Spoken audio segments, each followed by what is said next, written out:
مساكم الله بالخير جميعا.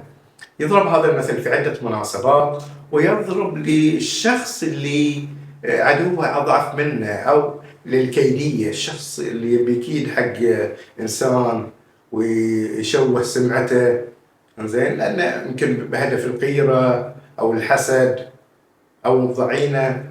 فهذا المثل يقول: دخله بالقار وقال عنه حرامي. دخله بالقار وقال عنه حرامي. دخله يعني أدخله، بالقار يعني في الكهف، يعني وداه داخل وقال عنه حرامي.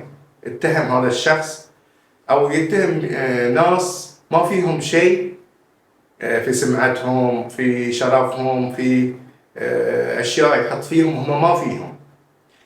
مثلا في شخص ويا شخص عداوة وياه، هذه أضعف منه هاي الشخص، أو إنسان مسالم مثلا، فش يسوي؟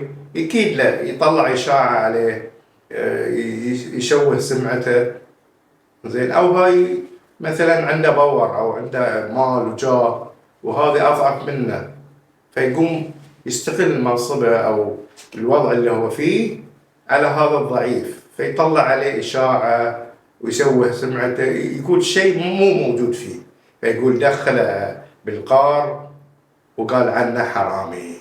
يعطيكم الصحة والعافية.